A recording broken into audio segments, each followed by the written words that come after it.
Hi folks, hope you're all doing well. This week on Motovloggers Unplugged we have Al the Scottish biker. So let's get on it. Al, how you doing, mate? It's good to have you here. Yeah, I'm good. Thanks very much for the invite. Aye, no problem, mate, no problem. You're the first Scottish guy to be on it. Oh, really? Oh, see how many comments we get, but I don't know what he's saying. Should I put subtitles on? We might need that.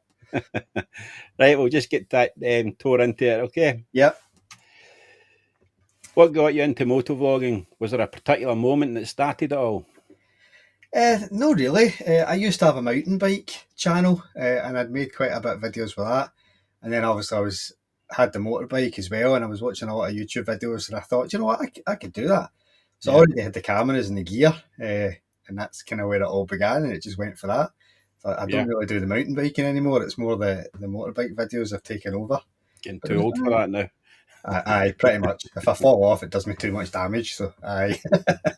That's true. How long have you been making YouTube videos? Well, on the motorbike channel, I actually had to check. It's like February 2022 was the first video I put out. Right. Which that's coming up for like 3 years in February. So, aye, a wee bit actually. Yeah. It's good, Yeah. aye. It's amazing how time flies in. And what about your channel? When did it start? Even with the biking, was that many years ago? Oh, the mountain biking, I probably, I reckon I was doing that for about 5 years. So, all in, you're looking at maybe about seven or Yeah. 8 years. I've Right. been doing YouTube videos a good bit of time. Aye, good, Aye, good. well. How did you come up with your channel's name? Oh, that was pretty easy. An Obviously, obvious that Al. one. Aye, Al, because Alan is my first name. Scottish and a biker, so it just seemed to make sense. Ah, Al, the well. Scottish biker. Yeah, it's easy enough. Aye, that's true. How would you describe your channel?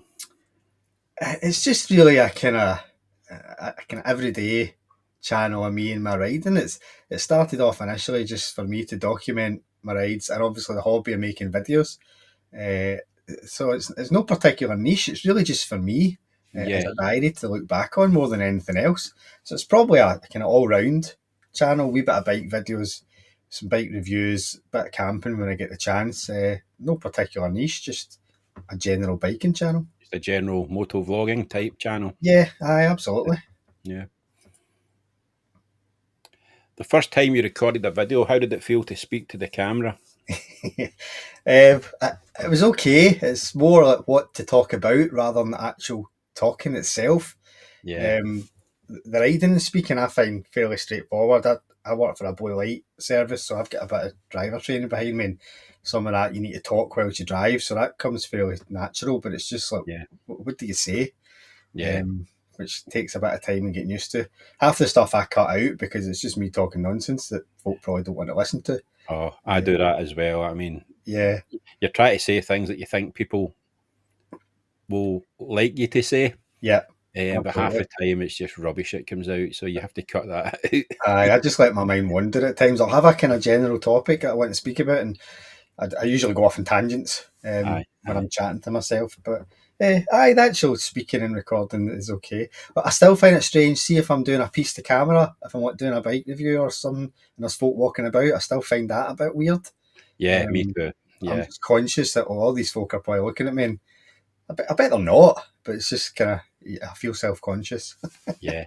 I was saying that to the last motovloggers with Exeter Rider. I'm okay if the camera's not pointing at me. It's when it's pointing at me, I get under pressure.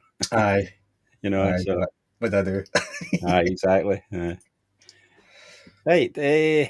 How do you deal with negative comments or criticism on your videos? Do you know what? You're always going to get them. You're never going to please everybody, and you will get the negative comments. A lot of people are keyboard warriors, and they'll say stuff on your comments that they would never say to you face to face. Yeah. But aye, fine. If someone wants a negative comment, by all means, type away. I might reply to you, but I'll never get into an argument about it. I don't see the point. So No. someone might have a genuine point that they want to raise, and that's fine. You can always learn from negative comments. But see if it's just a dig, then fine, move on, go watch something else. I'm not interested. But aye, they'll come and they'll go, but there's no point in worrying about them or getting upset about them. Yep, definitely. Could you walk us through your current setup, what cameras you're using, microphones, etc.? Yeah, well, like most motovloggers, I'm on DJI, so I've got the Action 4 that I've been using for quite a wee while, and that's my kind of main helmet mount camera. Yep. It dots about in various mounts on the bike as well. So my microphone's the DJI wireless mic, which is permanently in my helmet. That's a brilliant wee thing. It's just Velcro's in there, and I've never had an issue with it. I've also got an Insta360 that I use as my kind of camera facing me. Yeah, yeah. Again, it dots about sometimes. I'll put it on my crash bars and stuff, but it can be a right pain in the arse to edit at times. That is, yeah. The workflow just jumps up enormously. Yeah. So I've got that, and I've also got my DJI Mini 2 drone, which I use occasionally, probably not as much as I should, because again, it's the stopping and getting up and flying about and getting your shot and then getting down and going again. Yeah, It takes a wee bit of time, but it's there if I want it. And if I'm doing any like proper still images, I've got a Canon DSLR that I use, but that's quite an old camera. right. It goes into my pack occasionally, not every ride because it's quite big and bulky. So that's my main setup. I've got a few different mounts that I use, just kind of ball mounts and clamps that I put on various points about the bike. It goes on my bars, my crash bars, and I can put it on my racks at the back for my luggage as well when the boxes aren't on. So it's pretty versatile. It's amazing the amount of mounts you end up dotted all over your bike, isn't it? I know, tell me about it. There's like mounts here and there and everywhere sticking out all angles. Yeah, I know. Have you got one for the drone on the handlebars to try and get it to follow you? I did, and I actually did a video of that, but because mine's the Mini 2, it's quite old, so there's no obstacle avoidance or anything on it. Right. And the tracking's not great, so I did use it once when I was out riding along a road, and unbeknown to me, I was actually going up a very slight hill, and the drone flew into the ground. So that was the last time it did that. Yeah. Fortunately, it wasn't damaged, but it took me a bit of time to find it. But I do have a mount for the bars if I want to. I've got the Mini 3, and I find that it's difficult to get it to follow you. I think it's just because you're in a motorbike rather than a car. Yeah. But it is quite difficult to get it to do it. Yeah, and I'm always kind of thinking, I'm riding along, it's like, where is it? And just trying to, and I don't concentrate on the roads, so it's probably no ideal using it. No, it's not ideal. Camera settings, are you an auto guy or do you put manual settings in? I was playing about with it a lot when I first got it, but I've now just set on auto more or less all the time. Sometimes I'll fix the white balance to a certain setting just because it's easier to colour grade and post. Yeah. But most of the time I just leave it on auto and let it do its thing. And what do you shoot at? Is it 60 frames per second? Or? Again, it jumps about. Sometimes I'll do 60, sometimes I'll do 30. More often than not now, I tend to do 30 because I find that by the time you play it back on YouTube, there's very little difference between 30 and 60. Yeah, me the too. Compression on YouTube. So always before, well, I say always, 90% of the time it'll be 4K 30, unless I'm playing about when I want some slow motion. I might put 60 in there or a bit faster frame rate if necessary.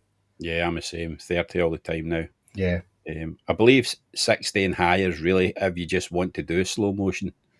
Yeah, I think so. Certainly any higher than 60. I think if you play it back on 60, it does look a wee touch smoother, but it's negligible. 30 is the way to go. I mean, I see a lot of people are using 24 frames per second. And to be honest, between 24 and 30 or 60, I don't really see the difference, really. No, I think it's to do with cinematic shots and motion blur. You're supposed to get a wee bit more motion blur than 24 frames per second. Well, yeah. Mm-hmm. But, I mean, most folk watch it on their phone, so it's a tiny little screen. How much are you actually really going to notice it? Yeah. By the time it's on YouTube, you don't notice it anyway. Aye. Hey, what software do you use for your editing? Yeah, for me, it's nice and simple. I stick with Filmora. I've used Filmora for years. I got one of their perpetual licenses years and years ago, and I've been using it ever since. And I know it that well now. It's quick and easy for me to edit stuff. That won't deal with 360 footage, so I need to do all the Insta360 stuff separately. Export it from the 360 studio, then import it into Filmora. But it's not difficult. It just takes a wee bit of time. Yeah, that's one good thing about DaVinci is you can actually do the 360 software video in it. Yeah, I did try DaVinci for a wee while, but I was getting confused. See all the nodes and stuff. It was a bit over complex for me. I like simple. Well, this is episode 4, and every single person uses Filmora. Yeah, it's brilliant, and using it now from when it started years ago is leaps and bounds. The the stuff you can do on it now is brilliant, and it's pretty quick as well. If you want to do some blurring out of number plates and things, for example, it's the AI on it. You just highlight what you want, and it does Yeah. it all for you. It's getting really, really good. Aye, good, good. How much planning goes into your videos before you make them? Not much. Zero. Well, no, not zero. It depends what I'm doing. If I'm going out specifically to make a video, then yeah, I'll plan where I want to go. Like, one of the ones I did recently was the Raiders Road, and I went Yeah, down there specifically to film. So yeah, I kind of had an idea of where I was stopping and what I was doing. But a lot of the time, I'll just put my cameras on and I'll just go out for my ride, and I'll not really think too much about it. And have a look back. And if I get a video out of it, great. If I don't, it's no great loss because I'm still going out for a ride. yeah. See, I'm the complete opposite. I planned crazy. I know when I'm going to switch my cameras on and I'm going to put them off, and Yeah, no, I don't do I that. know I'm a bit OCD that way. Eh, what's the hardest part of managing a motovlogging channel? For me, it's probably consistency. So I know they say that for the algorithm, you need to put stuff out on a regular basis if you want to be kind of promoted. But I don't do that. I put out videos as and when. Mm, So it's been about a month since I put anything out, and I'm still getting more subs and still getting more views. So I don't know how that holds true. But it's yeah, just the consistency. If you want something to really blow up, I think you do have to be putting stuff out on a regular basis. yeah, Um, I mean, that's really not what my channel's about, but consistency is the name of the game. Thinking up new ideas as well, because it gets to a point where if you've watched one motorbike ride, you've probably watched them all. Not much well, changed really. yeah. I suppose, yeah, uh, yeah. thinking of That's why ideas. I kind of started this, just to try and put something different on the channel Yeah, as well. it's good. Um, and try to think of other ways of doing things. Mm-hmm. Um, but yeah, how do you balance riding for pleasure versus riding for content? Well, as I said, I mean, most of my rides are just going out for pleasure rides anyway, and if I get a video out of it, great. So I don't really have an issue with it. There are days where I'll not put my cameras on and I'll just go. Yeah, It's maybe like a dull day, or I know it's going to be raining. I don't generally film on days like that. Or if I'm just commuting down to the shops, well, nobody wants to see I run to Tesco, so I don't film no, for that kind of stuff. yeah, Um, but I think I could see why folk uh, kind of struggle with trying to get pleasure rides in. We think, oh, I need to get a video, I need to get a video. I could see how it could yeah, be difficult, but for me, it's just about going out, having fun, and the videos is secondary. yeah. What I tend to do is I film on the way out to somewhere, Yeah, but then I don't film on the way back. aye, So a good way of doing it. I'm doing both. You know. Yeah. See, a lot Um, of what I do, because I'm not planning to film, it's a loop. I'll tend to go and ride a loop. So if you're switching cameras on and off, you can miss stuff all the time. If things yeah, happen right in front of you and you're not rolling, that's it. you'll miss it. Yeah. Yeah, definitely. Are there any motovlogger channels that inspire you? Yeah, absolutely. The one that I really watch on a kind of consistent basis is Joe Ryan. Don't know if you've heard of Joe. He's Australian and he does massive adventures all over the place. He's just back from a big trip in the Himalayas that he did on Royal Enfield. So I really like his filming style, and the Right. storytelling in his videos is fantastic as well. Itchy Boots is another one. Yeah, yeah. Amazing what she does on a bike and where she goes, and just away she goes is amazing. Oh, she's brave. Oh, absolutely. I mean, some of the places she's riding, I'm thinking, oh, is that Nah, safe? I wouldn't be going there either. No, I know. So, I mean, obviously, there's all the big ones like Richie Vida, Bruce and Teapot One, kind of all Yeah, the kind of main ones. But we've also got the smaller channels like yourself. Graham, you're kind of similar to me, and you live just yeah, up the road. You're not far away. yeah. And then we've got Ian, One Man, One Bike. Oh, yeah. He's Uh, good. he, Yep. he's brilliant. I mean, he's just quite new to the YouTube scene as far as I can tell, but packing up his bike and away to Morocco with Yeah, no care in the world is brilliant, and he's really entertaining to watch. So fantastic. yeah. I like his style. It's just, I'm away, and off Yeah, he goes. You yeah. know. And what I like about Ian as well is some days you'll maybe go and you'll maybe just do 100 mile, 120 mile. So Yep. it just goes to show that you don't need to be doing 1,000 miles a day to make a good trip and have a good Yeah, trip. It can be wee shorter distances. It's brilliant. yeah, yeah. And he's not too far from us either. Aye, that's Ian. right. Yeah, he's only Yeah, maybe what yeah, an hour from me here. yeah, yeah. Do you have a favourite video you've made, and what made it special for you? I probably recently, I would say my trip to Mull that I did this year. Not because it's a particularly good video, I just really enjoyed the trip. It was a couple of days I had away, just myself, camping in the Isle of Mull, and did a nice loop around the island in the second day. So I split that video into 2 or 3 parts, I think it was. But it's just good to look back on and Yeah, it was a good, it was remember good the night. videos. Yeah, I enjoyed them. Yeah. Yeah, I think John Dye had done Mull not that long ago as well. Yeah, I did see something about his videos. Was he not maybe the year before? Maybe, Uh, yeah, can't maybe, yeah. remember. But I think for him it was a bit wet. I had cracking weather. You had good weather. His was Well, torrential rain the whole time yeah, he was there, I think. yeah. I was lucky. I mean, it can be a bit bleak if you're up there in the rain in that part of the world. It's Yeah, pretty horrific. it's a bit open, isn't it? It is. Aye, definitely. That's probably my favourite. Yeah. What's one ride or route you'd recommend um, to any other motorcyclists? I would say Glencoe. Up Oh, Loch yeah, Lowenside, through Glencoe if you've never done it, and then just kind of wing your way back down whatever route you want. But Glencoe is amazing. When you ride through it, it's just like walls either side of you. That the mountains yeah, are pretty spectacular. I always feel that the YouTube videos of Glencoe don't show off its full potential. It all looks kind of relatively flat. yeah, Uh, yeah, it's so much bigger than it looks on camera, so that's definitely a go-to one. It's a nice road as well. It's pretty sweepy and good. yeah. So it's a decent road. Just need to watch all the coaches and tourists. Aye, that's the thing. Folk pulling out in caravans from laybys and stuff. It can be a wee bit of Yeah, a yeah. risky place if you're not paying attention. Rannoch Moor's nice as well. I quite like Rannoch Moor before you get to Glencoe. Yep, That's quite a aye. nice area as well. I mean, coming down there years and years ago, I'd been up on holiday in Inverness and I was coming down on the bike and the wind was horrific. I was leaning the bike away at an angle just to go in a straight line. And every time a truck passed me, I had to straighten up or I would shoot across the road. So, yeah, that can be interesting on a windy, wet day. That would have been pleasant. When do you see your channel? Where do you see your channel going in the next few years? To be honest, I think it's going to be pretty much more of the same. I'm enjoying what I'm doing and I'm getting steady growth, which is always good. It's not with the aim of the channel, but it's nice. Yeah, I'd like to do a few more moto camping videos and getting away, but when you're working full time and you get a wife and kids, you can't always yeah, yeah. guarantee you're going to get time for that. But maybe a couple more bike reviews. I mean, your channel is quite a variety anyway. It's not really just one thing. You know, you've done. I think Yeah, you've done a few product reviews. I've done a Well, few haven't you? product reviews. They've been Yeah. okay. I don't think that's something I'm going to focus on. I do No. like doing the bike reviews, and I seem to get a lot of views for the bike reviews, but I feel kind of bad going into a showroom and saying, "Can I take this out for a test ride?" when I know Yeah. I'm not going to buy it. So it's try to strike a balance with that. Yeah. Yeah. Although AMR up in Renfrew, near to you actually, they're really good. They've said I can take out their demo fleet anytime, so they're great.